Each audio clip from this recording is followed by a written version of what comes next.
មានថ្ងៃខ្លះដែលយើងភ្ញាក់ឡើងដោយមានអារម្មណ៍ធ្ងន់ហត់នឿយហើយមិនចង់ចាប់ផ្ដើមអ្វីទាំងអស់មានថ្ងៃដែលអ្វីមិនដូចដែលយើងបានរំពឹងការងារមិនបានគោលដៅមិនសម្រេច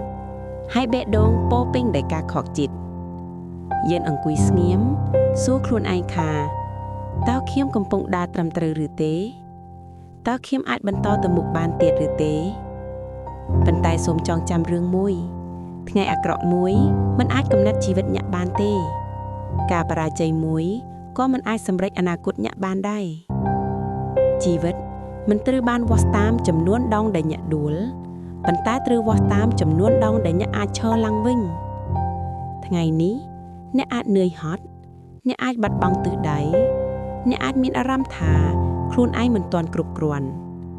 ប៉ុន្តែសូមឲ្យអ្នកផ្ដល់ឱកាសឲ្យខ្លួនឯងមួយថ្ងៃទៀតមួយព្រឹកទៀតមួយការចាប់ផ្ដើមទៀតពេលព្រះអាទិត្យរះឡើងពន្លឺចូលមកក្នុងបន្ទប់វាមិនមែនគ្រាន់តែជាព្រឹកថ្មីទេប៉ុន្តែវាគឺជាសារថាអ្នកនៅតែមានឱកាសរាល់ថ្ងៃថ្មីនាំមកជាមួយឱកាសថ្មីឱកាសដើម្បីរៀនឱកាសដើម្បីកែលម្អនិងឱកាសដើម្បីចាប់ផ្ដើមម្ដងទៀតកុំឲ្យការខកចិត្តម្សើមឹងបិទបេះដូងអ្នកចំពោះសង្ឃឹមថ្ងៃស្អែកកុំឲ្យការបរាជ័យមួយធ្វើឲ្យអ្នកភ្លេចថាអ្នកនៅតែមានតម្លៃ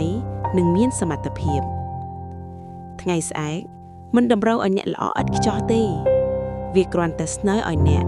កុំបោះបង់បន្តទៅមុខមួយជំហានតូចៗតាមល្បឿនរបស់អ្នកព្រោះរាល់ជំហាន